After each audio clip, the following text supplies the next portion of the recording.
Les vrais sujets.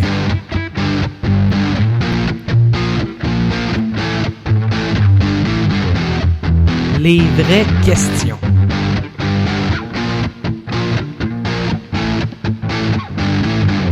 Les vrais débats.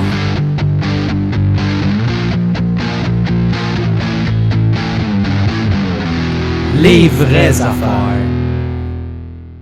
Hey, salut, c'est Julien Mercure. Et Philippe Rioux. Bienvenue aux Vraies Affaires, cet épisode du 25 avril 2014. Alors, on n'a pas le choix de parler de la nouvelle du jour, en fait la nouvelle de mercredi cette semaine, la nomination du Conseil des ministres par le gouvernement de Philippe Couillard. On a une belle liste. Ouais, on a une belle liste. Alors écoute, je te laisse commencer à nous descendre ça tranquillement. Là. Ouais, j'ai regardé ça un petit peu aujourd'hui, puis on a fait une petite liste de qu'est-ce qui est plus pertinent à regarder dans tout ça. Parce que même si c'est un Conseil des ministres restreint, il y a des choses plus pertinentes que d'autres. Ouais, quand même. Il y en a qui sont plus intéressants que d'autres.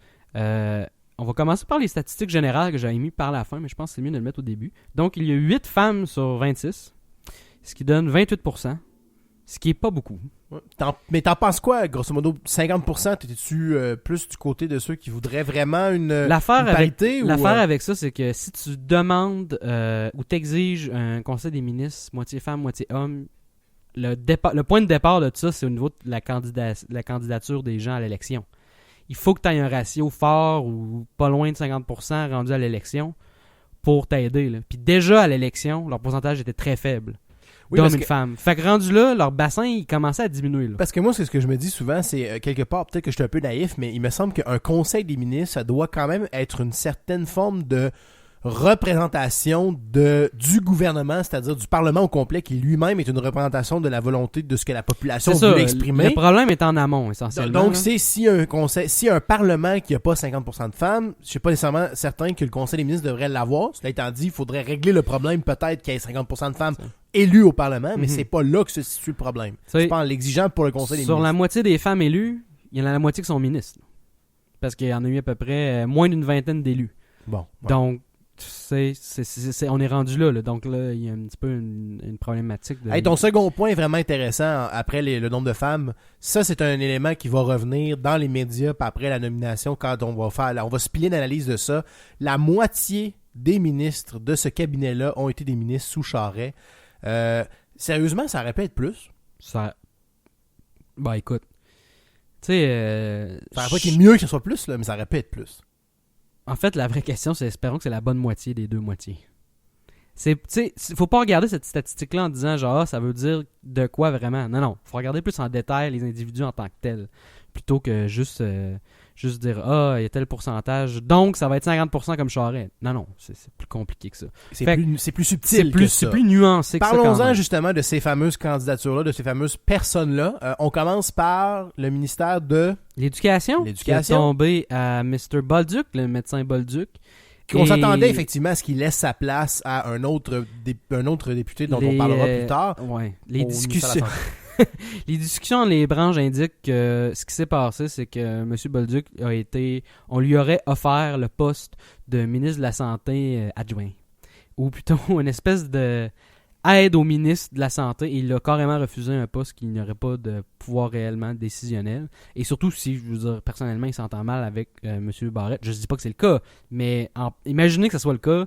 Il est rendu là, M. Bolduc, il parle de bonne humeur, là. Ben écoute, c'est quand même un gars qui est parti de, même pas l'opposition, d'un troisième parti, puis qui est arrivé comme dirait Sol, comme un cheval sur la soupe, un peu avant l'élection, pour dire hey, je veux le ministère de la Santé, puis boum, il l'enlève, il tire ça sous le pied, puisque sinon, n'eût été de cette candidature-là, je pense que dans un cas d'élection de gouvernement libéral majoritaire, comme c'était le cas, c'est probablement encore M. Bolduc qui aurait eu le ministère de la Santé. Oh oui, tout à fait. Très possible. Donc, rendu là, il était pogné, ils ont donné l'éducation. Je pense pas que c'était un bon fit pour lui, honnêtement. Et autre nouvelle par rapport au ministère de l'Éducation, le ministère de l'Éducation est redevenu le ministère unique de l'Éducation, donc ce qui inclut de la prématernelle au stagiaire postdoctorant. Donc, fini la séparation de l'éducation secondaire et présecondaire et postsecondaire, qui avait réjoui beaucoup de gens juste par, disons, un stroke de logic, un éclair de génie, ou plutôt une séparation logique de ces deux tâches-là, qui sont somme toute très différentes. Et cette séparation-là a été annulée par le nouveau premier ministre. Donc, on est de retour avec un ministre de l'Éducation qui va avoir à répondre des deux problématiques. Moi, je pense que c'est une perte en absolu. Là. En dehors des lignes partisanes, je pense que cette séparation-là elle avait été généralement applaudie, bien accueillie. Faite de façon cohérente. C'est ça. Il y avait une logique. Les gens ont fait « Ah oui, ça fait du sens, tout ça. » Et on est revenu avant, comme c'était avant. Et je sais pas, honnêtement, je ne sais pas pour quelle raison. Là. Ils vont peut-être en sortir une ou peut-être que non. Mais bon, on verra. Ben écoute, c'est un peu dans la lignée. Ça a un peu surfé dans la dernière campagne électorale, cette idée que il y a trop de ministères au Québec. Là. Il y a trop de gens qui sont payés à rien faire, entre guillemets. Ça, c'est un peu réducteur de dire ça de même. Ouais, c'est peut-être un move dans cette lignée-là, un peu pour aller chercher, pas cet électorat-là, parce que les libéraux sont bien en place pour les 4 prochaines années, mais chercher cette partie de l'opinion publique-là avec la publication de ce cabinet-là. Dans cette optique-là, il y a probablement d'autres ministères qui auraient été plus efficacement. Ce que je veux dire, c'est que je crains que cette décision-là ait été prise dans le seul et unique but de renverser une décision du PQ et pas réellement dans le but d'améliorer quelque chose. Ça sonne de même. Marguerite Blais et Julie Boulay n'ont pas eu de ministère et l'histoire, c'est que Marguerite Blais et Julie Boulay seraient très en calice et étaient carrément furieuses. C'était des très grandes défendresses de Jean Charest et de sa garde rapprochée. Donc, si vous voulez un exemple de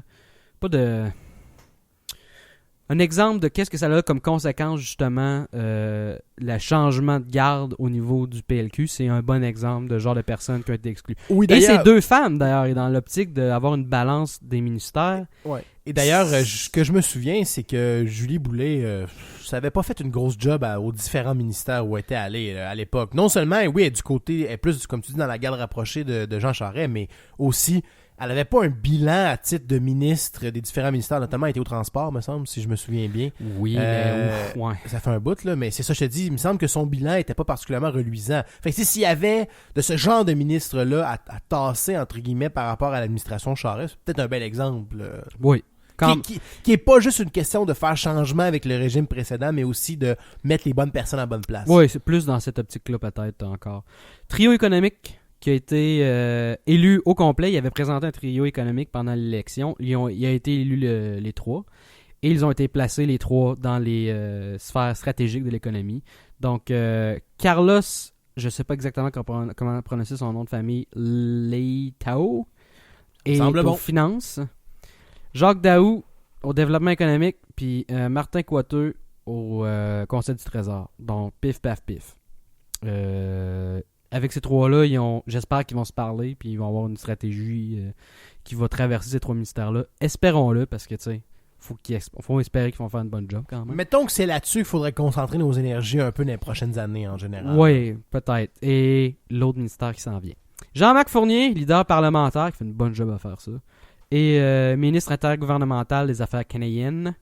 Et semblerait qu'il voulait la justice et qu'il n'y a pas eu la justice. Fait qu'ils ont donné ça. Donc, justice n'a pas été faite? Ouais. Pierre Moreau aux Affaires municipales. Pauvre Pierre. Tu sais, vous parliez de... Tu sais, quand on parle de renverser des décisions, là, ils ont refusionné le ministère de l'Éducation de 2 à 1 et ils ont reséparé le ministère des Affaires municipales et des Transports qui était à Sylvain Gaudreault avant, qui était mon ministre préféré.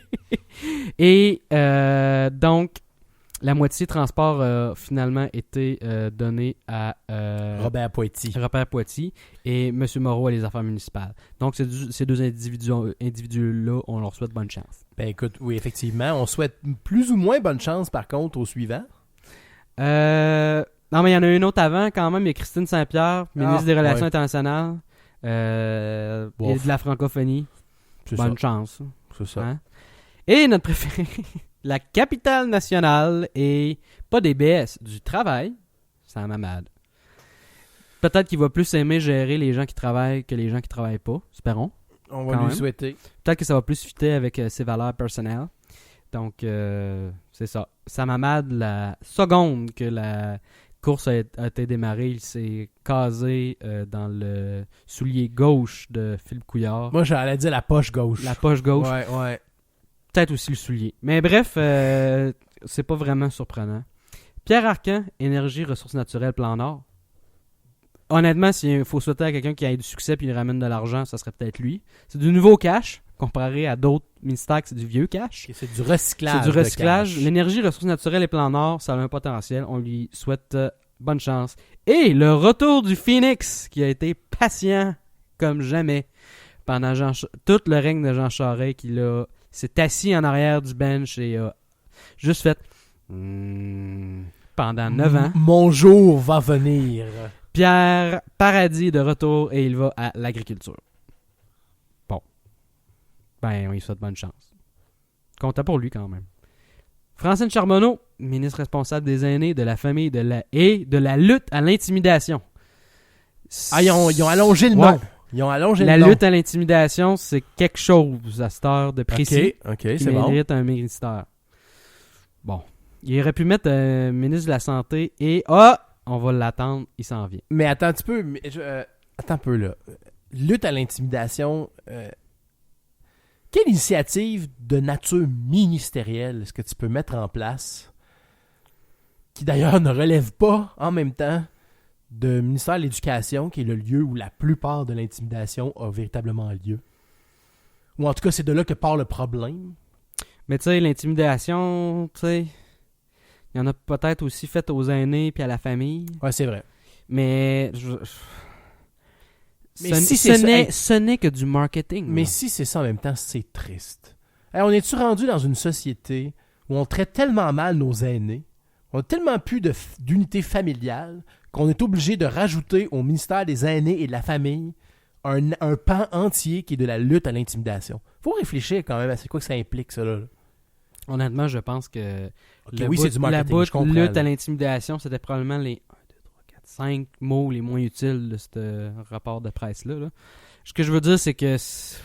Mais c'est là. C'est là, non, mais c'est tu là. comprends-tu qu'il y a quelqu'un qui a réfléchi à ça? Je te dis pas que c'est une problématique importante ou qu'il faut s'en inquiéter, mais je veux dire, c'est pas obligé de mettre ça dans le nom du ministère. Là.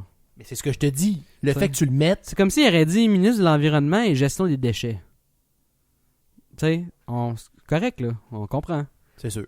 Kathleen Wheel est maintenant ministre de l'Immigration et aussi de celui de la diversité et de l'inclusion. C'est-tu nouveau, ça? Oui. C'est incroyable. C'est incroyable. Donc, c'est vraiment précis, là. Tu sais, honnêtement, tu crées entre créer un ministère de même puis dire « Hey, on a un problème avec l'immigration », c'est la même affaire. Ce qui est drôle, c'est que ça reviendrait à dire « Ministre de la guerre et des batailles efficaces de notre bord ».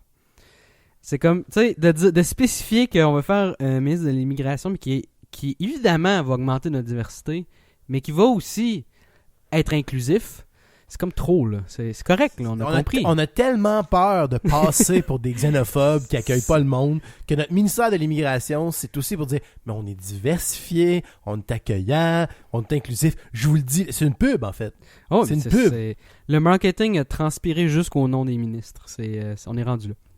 Laurent Lessard... Je suis pas contre le but visé. Là. Non. C'est bien l'inclusion puis la diversité. Pas ça que je dis. Là. Mais espérons qu'il va être inclusif et diversifié, parce que c'est dans le nom du ministère. Laurent Lessard, ministre de la Forêt, de la Faune et des Parcs. Il est aussi représentant de la région du centre du Québec, qui s'adonne qu'il y a beaucoup de faune, forêt et parcs. Donc... Ça a l'air qu'il y en a un peu dans le nord aussi. Ah oui. Oui. Je sais pas, j'ai entendu ça. Je suis jamais allé, là, mais ça a l'air que... ouais. Fait que Laurent Lessard fait un retour dans le camp des ministres, après une petite pause. Lise Thériault, députée d'Anjou, qui est maintenant ministre de la Sécurité publique. Donc, elle veut avoir le moins de jobs possible. Parce que quand elle a beaucoup de jobs à faire, ça veut dire que quelque chose d'autre va mal. D'ailleurs, si tu me permets une petite parenthèse par rapport à la sécurité publique, bon, je pense pas que ça soit vraiment redevable à Mme Thériault vu qu'elle vient d'être nommée, mais semble-t-il que par rapport aux inondations qu'on vient d'avoir au Québec à cause des pluies, ça a l'air que le ministère de la Sécurité publique fait une très bonne job. Hey, j'ai entendu la même chose. Une bonne gestion de tout ça, même si, en fait, justement, on n'en entend pas vraiment parler. Parce que ça va bien. Parce qu'il n'y a personne qui a tant de plaintes que ça par rapport à la façon dont c'est géré. Donc, chapeau. Chapeau aux gens qui sont en place. Aux fonctionnaires, c'est souvent eux qui ça saoule, surtout dans les transitions comme ça. Je voulais le dire. Quand on fait des bons coups, puis on a des bonnes gestions de crise, puis quand on améliore la situation, je te dis pas qu'il faut en parler à l'infini, mais crime, il faut au moins le reconnaître puis en être fier. En fait, c'est important de le reconnaître pour que la fois d'après qu'on chiale, ça a plus de valeur. C'est ça. Parce qu'on dit, oui, non, mais quand vous le faisiez bien, on disait. C'est ça, on était habitué à l'excellence. Donc, et là, le dernier qui nous manque, c'est Mr. Barrett à la santé, évidemment. Quelle surprise. Quelle surprise. C'était une grosse surprise. T'es allé la chercher loin, celle-là. Et là, on embarque sur le sujet de discussion de cette section-là qui est un petit peu plus crunchy. Est-ce qu'un ministre de la Santé peut se permettre de peser autant et rien faire à propos de peser autant? Parce que essentiellement, c'est ça la question, le débat dans la sphère publique. Là. Écoute, tu m'as déjà posé la question. J'ai heureusement eu le temps de réfléchir un peu, mais je vais quand même maintenir la position que j'ai toujours dit. Je ne reconnais pas tant d'adéquation entre la façon dont un ministre vit sa vie personnelle, tant que ça demande dans le domaine de la légalité, là, je pense que ça va se soi, là, et sa compétence à gérer un ministère en question. Je dis pas que c'est pas important, mais je dis que c'est une adéquation qui pour moi est plus ou moins un critère pour juger de l'efficacité du travail que la personne va faire. Cela étant dit, je suis d'accord que le cas du Dr Barrett est un cas relativement extrême. C'est-à-dire qu'il y a le ministère où c'est le plus facile d'exiger une certaine forme de tenue et de maintenue, et il a l'extrême contraire à ce qu'on pourrait exiger d'un ministre de la Santé. Mais comme je suis en accord avec le principe, je ne me vois pas lui reprocher outre mesure. Je reconnais que ça crée des situations qui sont bizarre, par exemple, comme tu le soulignais tout à l'heure, de lancer un plan pour encourager les jeunes à faire l'activité physique ou à bouger plus, puis tu sais, absolument pas le faire et continuer à faire preuve d'une obésité morbide. Mais il fait preuve de son obésité morbide. Il est une preuve ambulante de son obésité morbide. Cela étant dit, le seul fait que ça créera des situations comme ça devrait être suffisant pour que dans notre système, même s'il a été nommé, il ne fera pas long feu. Mais de là à lui interdire la nomination, entre guillemets, il y a un pas que je suis pas prêt à franchir. Essentiellement, je suis peut-être un peu d'accord avec toi qu'il devrait pas l'être, mais je me vois pas de raison de lui refuser. Fait que laissons-le l'être et voyons à quel point il risque de se planter. Et il partira. Je pense que la question, c'est pas de dire est-ce qu'il y a le droit ou non d'être ministre de la Santé. Je pense que pour moi, la vraie question, c'est quoi les expectations qu'on a en tant que population envers cet individu-là?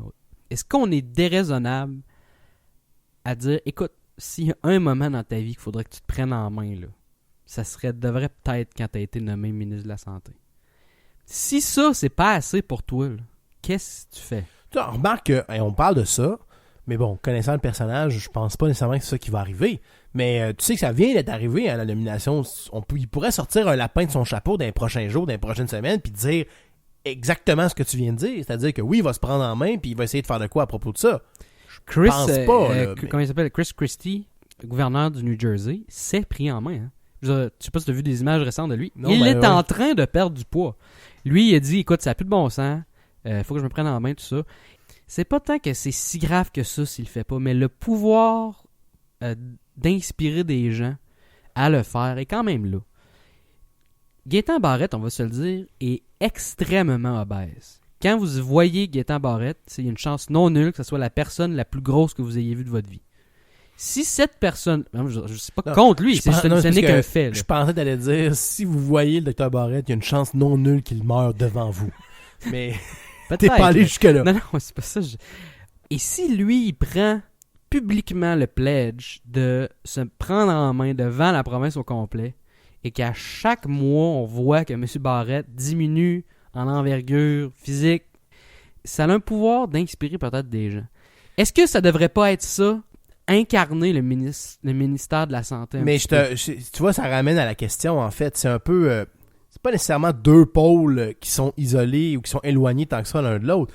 Mais c'est de dire, dans le fond, est-ce que tu veux un ministre qui est un peu l'espèce de porte-parole et qui donc peut jouer le rôle d'exemple, tout ça, ou tu veux un ministre qui est un pur technocrate, que tout ce qu'il va faire, c'est gérer un ministère? Mais il y a des ministres qui sont bien plus technocrates. Je suis d'accord. D'autres qui sont un peu plus inspirants. Je suis d'accord, mais ça ramène quand même à cette conception-là du ministre que tu as. Et c'est pas tout le monde nécessairement qui peuvent partager le fait que technocrate dans certains domaines, ça peut être bien. Là. Oui, complètement. Puis je reviens à l'argument que je sortais, pas l'argument, mais un petit peu pour réexpliquer un peu ma vision de qu'est-ce qu'un ministre.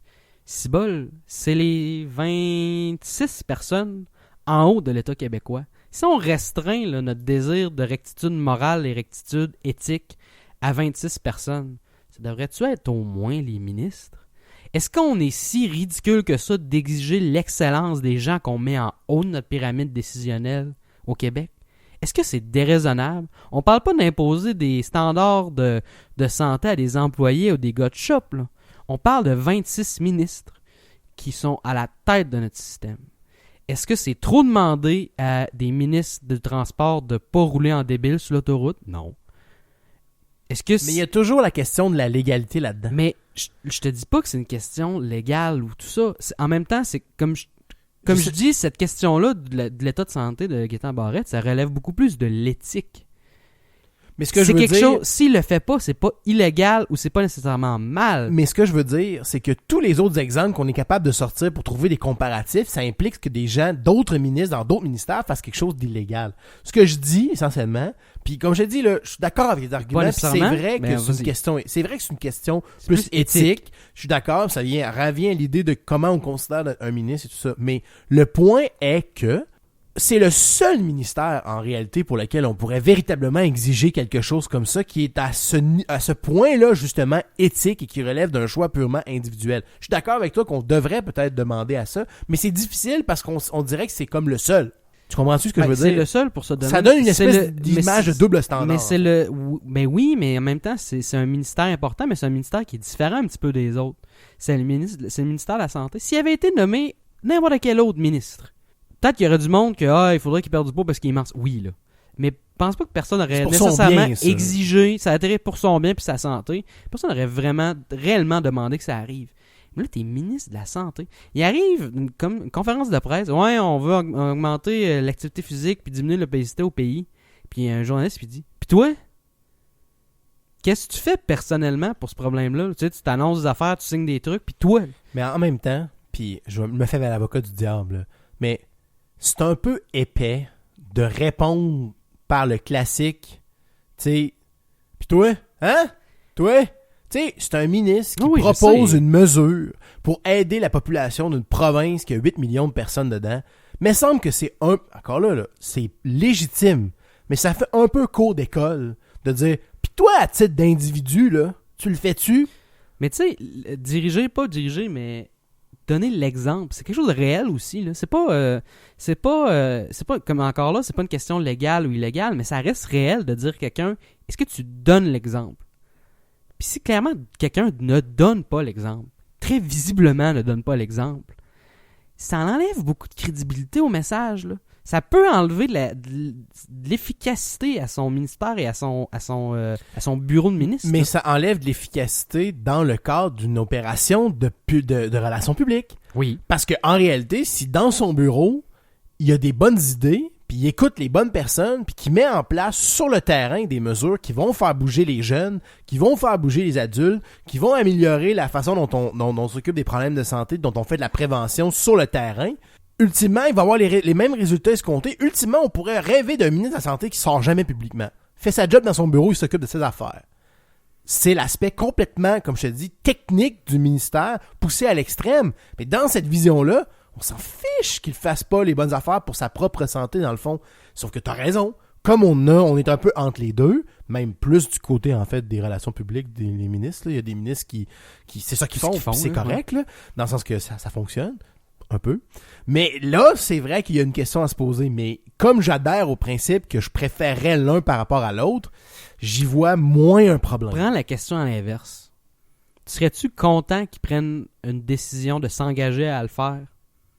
Oui. Est-ce que tu penses que ça pourrait avoir un impact?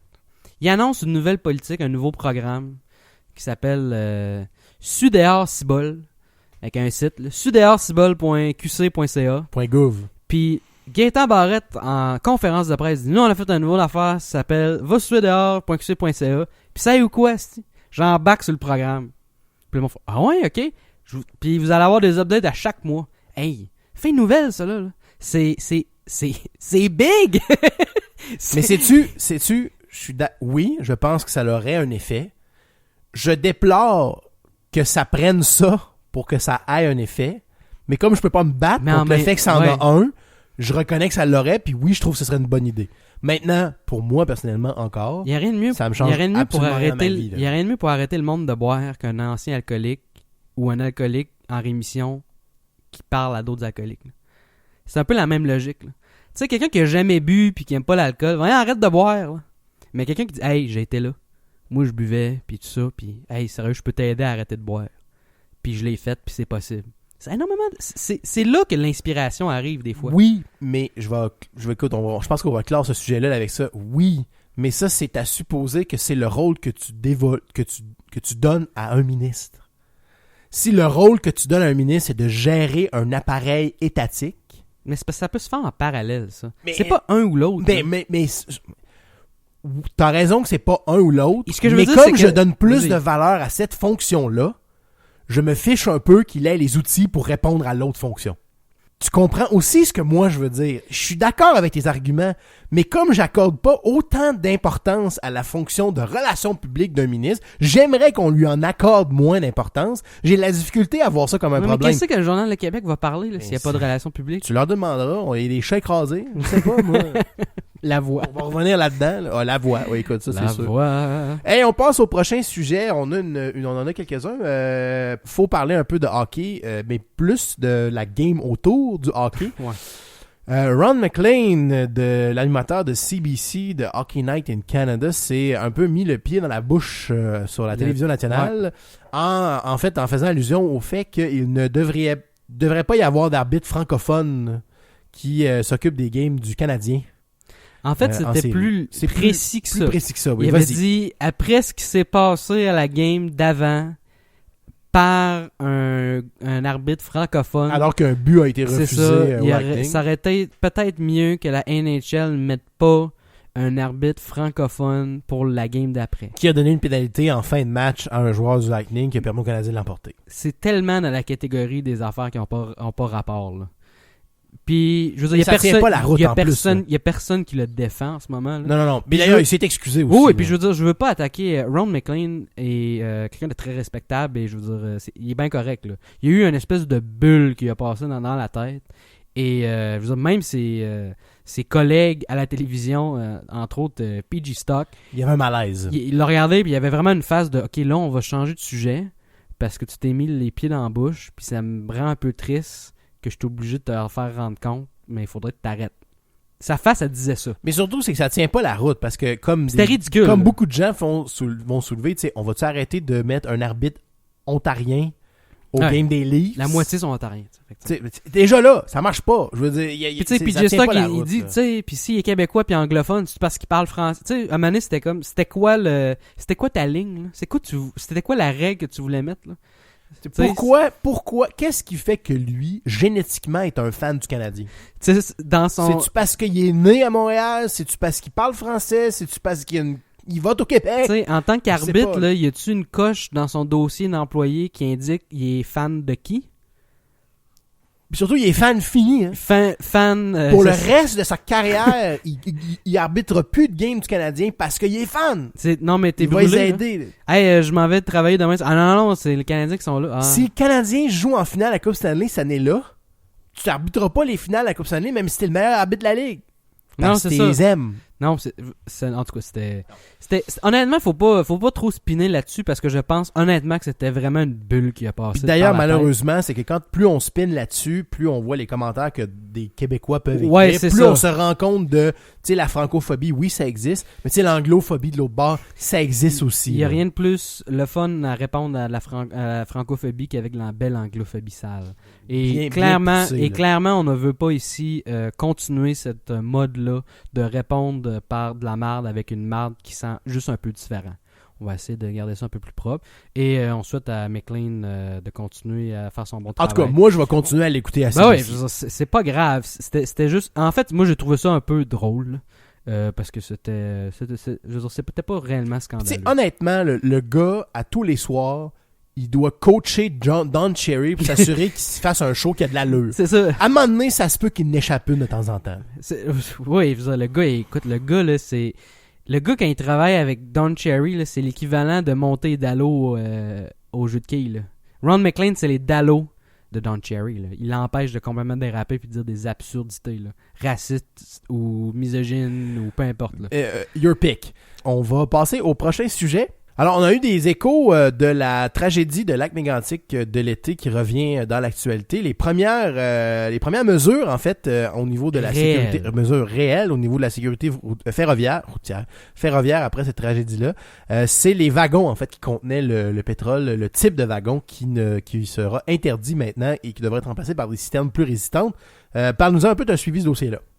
Ben, c'est ça. C'est le premier changement. Les wagons qui ont été en cause pendant la tragédie de Lac-Mégantic c'était vieux modèles qui ont une coque moins épaisse, moins résistante aux impacts, qui semblent fractionner relativement facilement. Je crois que c'était une coque simple, hein? C'est ça, entre autres? Ouais, entre autres. Pas si épaisse que ça. C'est une coque qui tient du pétrole, on s'entend, là. Mais si tu veux la percer, tu peux la percer assez facilement. Comme ça a été démontré cet été avec des conséquences tragiques. Donc ça, ces wagons-là vont être appelés à être remplacés. Et heureusement, le fédéral n'a pas juste demandé l'avis du CN, parce que l'avis du CN, ça va être... Ben là, c'est cher, là. Parce que l'avis des compagnies ferroviaires, c'est nous, on veut pas changer notre shit, parce que ça coûte cher, on va faire plus d'argent. Et ils sont allés un petit peu plus loin que ça. Et ils ont imposé ces nouvelles mesures-là. Ils ont dit, nous voulons devenir un leader mondial en sécurité ferroviaire. Parce qu'en ce moment, c'est pas le cas. Faut rendre à César ce qui revient à César. Chapeau au fédéral, quand même. Je pense pas qu'il faut que ces personnes-là... Ça serait triste que ces personnes-là, à Lac-Mégantic... En fait, c'est triste que la ville de Lac-Mégantic soit presque morte pour rien. Là. Ça serait un petit peu dommage. D'ailleurs, en fait, j'espère que ce ne sera pas le seul changement réel qui va arriver. Et dans la catégorie, justement, des changements, que les coques soient plus résistantes aux impacts, c'est bien beau, mais il faudrait aussi s'intéresser à pourquoi est-ce qu'un train déraille, là? Si les trains ont jamais à avoir des impacts, c'est pas si important que ça. Là. Le réel problème, c'est qu'un train qui transporte du pétrole est arrivé à une vitesse folle dans un virage serré dans une ville et il a déraillé. Là. Je pense pas qu'il y ait nécessairement des coques qui auraient pu empêcher qu'il y ait du pétrole dans les mêmes circonstances, le résultat aurait probablement été le même. Ça vient juste minimiser les chances que ça soit ça, mais ça aurait peut-être été pareil. Il y aurait eu de l'impact pareil. J'espère que ça ne va pas être la seule mesure qui va être prise contre ces genres d'événements-là. Mais ils ont dit qu'ils voulaient changer les wagons qui transportaient du pétrole et de l'alcool, l'éthanol. Dans ma tête, en tant que chimiste, l'éthanol et le pétrole brut, c'est vraiment deux produits très différents. La seule chose qui les rejoint tant que ça, c'est qu'ils brûlent. Mais si tu échappes une quantité absurde d'éthanol, tu vas pas nécessairement avoir une catastrophe écologique si grave que ça. De ce que j'en sais, en tout cas. Donc, je trouvais ça un petit peu étrange qu'ils mettent dans le même bateau, ou plutôt dans le même train, l'éthanol et le pétrole brut. Donc, j'ai trouvé ça un peu étrange, là. Mais bref... écoute, c'est peut-être le classique... C'est comme carburant en général. C'est peut-être le classique d'une mesure qui veut être parapluie un peu, c'est-à-dire, regarde, on va mettre ça le plus large possible, que ça englobe tous les risques. Parce qu'ils ont dit, et en fait, ils ont aussi dit produits dangereux, ce qui inclut d'autres choses que du pétrole. Là. Il y a probablement certaines catégories de produits chimiques qui vont aussi être changés de citerne. On s'entend. On parle d'une mesure pour dire, quand tu transportes quelque chose qui peut exploser, la coque, faut qu'elle soit mieux. Si c'est ça l'idée générale du truc, bravo. Je veux dire, ça me semble assez clair, assez straightforward. C'est une bonne idée. Parlant de pétrole, il y a eu des développements du côté de la crise en Ukraine. Mais il y a encore des développements sur le plan politique, militaire, diplomatique en Ukraine. Mais là, il y a un petit côté économique, un petit twist économique qui commence à sortir et qui pourrait potentiellement bénéficier au Canada dans le contexte où c'est bien de bénéficier d'une crise diplomatique. Et aussi dans le contexte de l'accord de libre-échange européen avec le Canada est juste allé rappeler poliment aux pays d'Europe, spécifiquement de l'Est, mais les pays d'Europe, et on dit, hey, nous là, du pétrole, on en a beaucoup. Puis, on n'est pas la Russie qui a comme une relation passive-agressive avec vous depuis 3 siècles. Donc, si vous voulez faire affaire avec un chumé d'alliance militaire, on voulait juste vous le dire. On en a. T'es en train de faire des pipelines pour le shipper en quantité. On vous le dit. Pas, no pressure. Tu sais que dans ce contexte-là, le renversement de l'oléoduc de l'ouest vers l'est là, va devenir d'autant plus pertinent pour acheminer ça vers les ports et amener ça directement en Pologne. Entre autres, je sais que la Pologne a mené le dossier de front par rapport qui a nommé le Canada comme étant une source potentielle pour aller chercher du pétrole et d'autres sources d'énergie pour combler ses besoins énergétiques et pas avoir besoin de tout ce qui passe en Ukraine. Je pense que les gens vont se détacher tranquillement de la situation de l'Ukraine pour pas dépendre de ça, vu que ça Je pense que ça serait wise, comme on dit. Ben, en tout cas, au moins à court terme. Donc, bonne nouvelle. Ben, bonne nouvelle. Tu sais, en même temps, écoute, ça va avoir des conséquences sur les prix de plein d'affaires. Ça va entraîner une certaine forme de réorganisation économique dans les deux cas. C'est-à-dire que, tu sais, la Russie, il va falloir s'ils continuent à faire ce qu'ils font présentement, c'est sûr qu'ils vont continuer à faire face à des sanctions économiques. Le problème, c'est que les sanctions économiques, oui, ont une force, mais la Russie a plusieurs partenaires relativement majeurs de leur bord.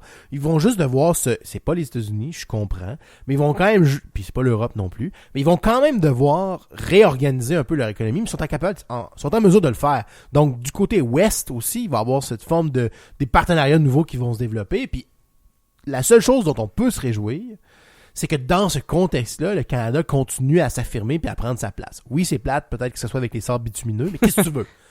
Tant que la glace n'aura pas continué de fondre puisqu'on n'aura pas accéléré le réchauffement climatique, on ne pourra pas aller chercher le pétrole plus facile à aller chercher qui est dans le nord pour salir des belles banquises. Fait que pour l'instant, on n'a pas le choix, il faut qu'on fasse avec. C'est pas vrai, là, mais en tout cas. Prochain sujet. Ah ben écoute, on fait un tour complet et on revient avec les libéraux, mais cette fois-ci les anciens libéraux, ou même je devrais dire plutôt les libérales, pour parler de Madame Nathalie Normando qui encore une fois fait les manchettes en ce qui concerne la corruption et les liens entre le privé, le politique qui marcherait main dans la main, particulièrement en ce qui concerne la Femroche. Qu'est-ce qui est sorti dans l'actualité à propos de ça récemment? Fais-nous le topo. C'est des témoins importants qui sont allés à la commission Charbonneau qui ont parlé de leurs enquêtes par rapport aux liens présumément incestueux entre le ministre des Affaires municipales que occupait Nathalie Normando à l'époque et certains contrats spécifiques à certaines villes spécifiques, also known as Boisbriand, qui aurait eu, dans le fond, des modifications ou plutôt des pressions politiques de la part du bureau de Nathalie Normando pour dire au ministère, il y a un projet à Boisbriand que j'aimerais vraiment, vraiment, vraiment ça que vous donniez le feu vert pour envoyer plein de millions à eux qui vont nous renvoyer des millions à nous. C'est essentiellement ce qui est arrivé. Donc, il y aurait eu donation de contrats à Roche qui était en très étroite collaboration présumément avec le bureau de Nathalie Normando. Tout ça est présumé pour l'instant. Là. Mais disons que, bon. Bref, ce qui est en train de ressortir, parce qu'on explore tranquillement le milieu du ministère du Transport du Québec et les liens politiques qu'il y avait avec tout ça, et ça va continuer à se développer dans les prochains mois. Mais il est clair que je pense que les alliés les plus directs et les moins subtils des organisations politiques à l'époque étaient vraiment les organisations ou les entreprises d'ingénierie plutôt que les entrepreneurs. Les entrepreneurs sembleraient, qu'on croit comprendre, s'organiser entre eux et s'organiser avec des fonctionnaires de plus bas niveau. Alors que les organisations de génie semblent s'être alliées avec le pouvoir provincial un peu plus haut. En fait, c'est parce qu'il y avait deux systèmes. Ouais. Il y avait un système pour l'octroi des contrats entre le politique et les firmes de génie conseil et d'ingénierie. Puis une fois que eux faisaient faire affaire avec leurs sous-traitants, eux s'étaient organisés entre eux autres pour soumissionner plus haut puis faire de l'argent. C'est ça. C'est essentiellement ça qu'on est en train de confirmer. Là. Donc, ça veut dire qu'on a deux systèmes à défaire et non pas seulement un. C'est deux systèmes d'ailleurs qui sont semi en pause en ce moment. N'importe qui travaille dans le milieu de la construction peut dire qu'en ce moment, c'est pas si rose que ça. La quantité d'argent qui semble oppunément se transporter dans le système de la construction a diminué. C'est plus si correct que ça, les alliances qui ont été brisées. Il y a plein de gens qui se gardent tranquilles. Il y a plein de gens qui arrêtent d'attirer l'attention au niveau de la construction. T'sais, d'en parler, c'est un peu aussi la solution. Quand on dit que ces gens-là ne vont pas nécessairement aller en prison, tout ça, oui, mais quand on sait, on peut faire... quand on sait, ces gens-là ne peuvent pas continuer à être dans l'ombre. On peut être plus vigilant. On reste vigilant, on devient vigilant et socialement, on se permet d'en parler. C'est un peu ça, la réelle fonction de cette commission-là. Donc, j'ai hâte de voir qu'est-ce qui va sortir. Puis, en dehors de juste dire qui a fait quoi, à quelle époque, là, il faut que ça arrête ça. C'est bien plus important de comprendre le système, de comprendre comment il a réussi à s'implanter, parce que c'est là la grosse clé, en fait, parce que c'est ça qui va permettre de trouver des solutions pour que non seulement on élimine ce système-là, mais pour pas qu'il y en ait un autre qui prenne sa place. Parce que sinon... ça ne servait à rien. Là. Fait que c'est bien plus ça les questions. On en revient à un des éléments qu'on avait discuté dans un de nos premiers épisodes, de dire, oui, c'est vrai que c'est important qu'il y ait des gens qui soient blâmés pour ça, à défaut d'avoir toute forme de poursuite ou d'emprisonnement ou de conséquences juridiques. Il faut qu'au moins qu'on identifie les gens qui étaient principalement responsables de ça. Mais bien plus important que ça, il faut identifier le système, il faut trouver la façon de pas le remettre. Et donc, moi, que les gens aillent en prison ou passent en justice, bon, c'est plus ou moins important. L'important, c'est bien plus ça. C'est ça. Donc, soyez attentifs à ce qui se passe à la commission Charbonneau. Ça va commencer à être encore intéressant. Ce qui va être intéressant de voir, c'est si quelqu'un qui a été placé haut par Philippe Couillard se fait éclabousser de manière importante dans ces travaux-là. Comme je disais, c'est là qu'on va voir, en fait, vers où il amène le Parti libéral. On va voir comment ça va fonctionner, en fait. Écoute, sur ce, je pense qu'on a fait le tour de nos principaux sujets. Alors, il ne nous reste plus qu'à nous souhaiter et à souhaiter à nos auditeurs bonne semaine. Si vous avez des questions, des commentaires ou des menaces, c'est lesvraiesaffaires@gmail.com. À chaque vendredi, on pose dans les subreddits de Québec et Montréal. Si vous voulez venir nous jaser, c'est là que ça se passe. Puis aussi et surtout, abonnez-vous à notre canal YouTube. Ouais.